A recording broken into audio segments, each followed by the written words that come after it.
Hi అండి. అందరూ ఎలా ఉన్నారు? బాగున్నారా?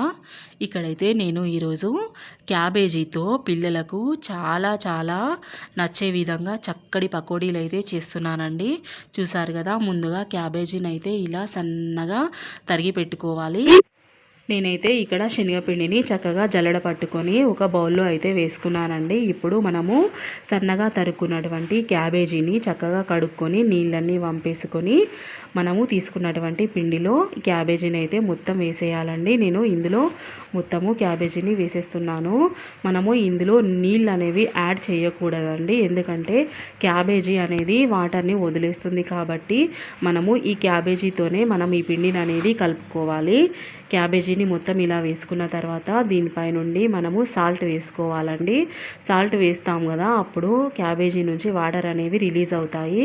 మనకు పిండి కలుపుకోవడానికి ఆ వాటరే సరిపోతాయండి. మీకు అవసరం అనుకుంటే లాస్ట్లో కాస్త వాటర్ యాడ్ చేసుకోండి చూసుకొని. నేనైతే ఇక్కడ చాలా తక్కువ వాటరే వాడాను. చూసారు కదా, ఇలా ఒక చెంచా ఉప్పు, ఒక చెంచా కారం వేసాను. ఇందులో కాస్త పసుపు కూడా వేసానండి. అలాగే అల్లం వెల్లిగడ్డ పేస్టు, ధనియాల పొడి, కాస్త వాము కూడా వేసానండి. నేను వాము వేయడం వల్ల శనగపిండి వాడుతున్నాం కాబట్టి కాస్త అరుగుదల అనేది త్వరగా అవుతుందండి. అల్లం వెల్లుల్లి పేస్ట్ కూడా వేసిన తర్వాత చక్కగా కలుపుకోవాలండి. నేను ఇక్కడ అన్ని పదార్థాలు వేసిన తర్వాత గట్టిగా పిండిని అయితే ఇలా కలుపుకోవాలి. క్యాబేజీని ప్రెస్ చేసినట్టు కలపాలండి. అప్పుడు క్యాబేజీ నుంచి వాటర్ బయటికి వచ్చి మన శనగపిండి దాంతోనే తడిసిపోతుంది. చూసారు కదా, ఇలా నేను వీడియోలో చూపిస్తున్న విధంగా కాస్త గట్టిగా కలుపుకోవాలి.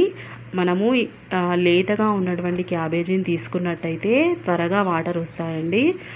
చూసారా, నేను ఇక్కడ చాలా కొంచెం అంటే కొంచెం నీళ్ళే లాస్ట్లో యాడ్ చేశాను. చూస్తున్నారు కదా, ఇలా అవసరం అనిపిస్తేనే వాటర్ మాత్రం యాడ్ చేసుకోండి. ఇక్కడ నేను కొంచెమే వాటర్ని ఇలా చేతిలో తీసుకొని జీలకరిస్తున్నాను. సరిపోయాయండి నాకు ఈ వాటరు. మనము ఒకవేళ ముందే వాటర్ యాడ్ చేస్తే చాలా ఎక్కువైపోయి పిండి లూజ్గా అవుతుంది. చూసారా, మనం ఇలా క్యాబేజ్తో కలుపుకోవడం వల్ల పిండి కరెక్ట్గా కలిసిపోయింది. ఇలా పకోడీ పిండిలాగా మనం రెడీ చేసుకొని తర్వాత స్టవ్ పైన ఒక బాణల్ వేసి పెట్టుకొని దాంట్లో డీప్ ఫ్రైకి సరిపడా ఆయిల్ అయితే వేసుకోవాలండి. ఆయిల్ అనేది చక్కగా వేడవ్వాలి. ఆయిల్ వేడి కాకముందే మనం పకోడీలు వేసినట్టయితే అవి నూనెలు పీల్చుకొని మెత్తగా వస్తాయి, బజ్జీలా వస్తాయండి, పకోడీలా రావు. కాబట్టి మీరు ఎప్పుడైతే ఇలా పిండిని కొంచెం తీసుకొని ఆయిల్లో వేస్తారో అప్పుడు అది వెంటనే పైకి తేలుతుంది, అంటే అప్పుడు మన ఆయిల్ రెడీ అయినట్టు. అప్పుడు మనము పకోడీ ఇలా వేసుకోవాలి. కలిపి పెట్టుకున్నటువంటి పిండిని ఇలా పకోడీలా వేసుకోండి.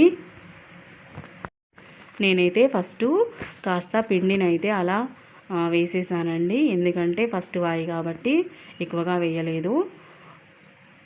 ఆయిల్ ఎలా డీప్ ఫ్రై అవుతుందా లేదా అన్నది చూసుకొని మనం సెకండ్ వాయికి సెట్ చేసుకోవచ్చు అన్నట్టు. చూసారా, కరకరలాడుతూ మన పకోడీలన్నీ పైకి తేలాయి. అవన్నీ కొంచెం మనము గరిట సహాయంతో తలకి అంటే పైనది కిందికి, కింది పైకి అనుకుంటుంటే రెండు వైపులా సమంగా కాలుతుందండి. చూసారా, మన క్రంచీ పకోడీలు అయితే రెడీ అయ్యాయి. పిండిని కాస్త గట్టిగా తడుపుకుంటే ఇలా మనకు పర్ఫెక్ట్ క్యాబేజీ పకోడీ అయితే రెడీ అయిపోతుందండి. మనము ఆనియన్స్తో చేసిన పకోడీ కంటే ఈ క్యాబేజీ పకోడీ చాలా చాలా టేస్టీగా ఉంటుందండి.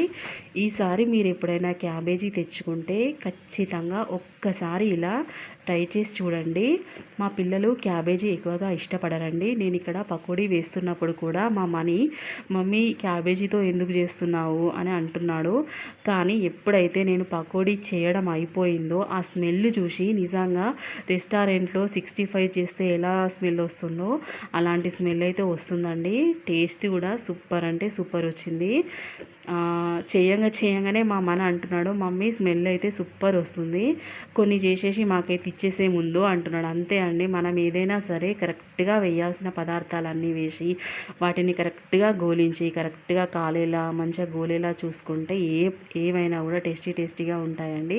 చూసారు కదా, మన క్రంచీ అలా ఎగిరేస్తూ ఉంటే స్మెల్ ఇట్లా సౌండ్ అయితే కరకరలాడుతూ భలే ఉందండి. సేమ్ మనం బయట కొనుక్కున్న దానికంటే కూడా ఇంకా సూపర్ అంటే సూపర్ వచ్చినాయి. ఈసారి ఎప్పుడన్నా మీకు టైం దొరికితే తప్పకుండా క్యాబేజీతో ఇలా పకోడీ అయితే ట్రై చేయండి. మీ పిల్లలు కూడా మమ్మీ ఇలా ఇంకోసారి కూడా చేసి పెట్టు అని ఖచ్చితంగా అడుగుతారు మిమ్మల్ని. నేను ఇక్కడ థర్డ్ టైం వేస్తున్నానండి. ఇక ఇది వేసిచ్చిన తర్వాత మా పిల్లలకైతే పెట్టించేసాను. ఎందుకైతే మా పాప కూడా వంట రూమ్లోకి వచ్చేసింది. మమ్మీ స్మెల్ మంచిగా వస్తుంది, ఏం చేస్తున్నావు అని. అంతే కదండి, మనం ఏది చేసినా కూడా మనం ఆ స్మెల్ని బట్టి చెప్పేయచ్చు మన వంట ఇలా కుదిరిందనేది.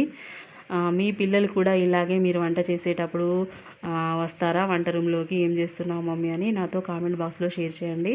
చూసారా, మన పకోడీ అయితే ఇక్కడ వేడి వేడిగా రెడీ అయిపోయింది.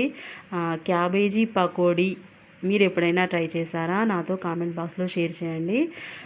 ఇక్కడైతే మన క్యాబేజీ పకోడీ రెడీ అయిపోయింది. ఇలా పిల్లలిద్దరికీ సరిపడేవన్నీ చేసిన తర్వాత నేనైతే దిష్టి తీసేసి ఫస్ట్ కొంచెం నేను నోట్లో వేసుకుంటానండి. ఏదైనా పిల్లలకు ఇచ్చే ముందు నేను టేస్ట్ చేసిన తర్వాతనే వాళ్ళకి ఇస్తానండి. అలా ఫస్ట్ వాళ్ళకైతే ఎప్పుడు ఇవ్వను. ఇలా మా పిల్లలకైతే వేడి వేడి క్యాబేజీ పకోడీ రెడీ చేసి ఇచ్చేసానండి. పాపకైతే బాగా నచ్చేసింది. మనీ కూడా చాలా అంటే చాలా బాగుంది మమ్మీ అని అయితే చెప్పేశాడు. ఇంకెందుకు ఆలస్యం, ఈసారి మీరు ఎప్పుడు క్యాబేజీ తెచ్చుకున్నా ఇలా ఒక్కసారి ట్రై చేసి నాకు మీ కామెంట్స్ అనేవి షేర్ చేయండి. ఈ వీడియో మీకు నచ్చిందా? నచ్చినట్టయితే ఒక్క లైక్ చేయండి, షేర్ చేయండి, సబ్స్క్రైబ్ చేసుకోవడం మర్చిపోకండి. Thank you for watching.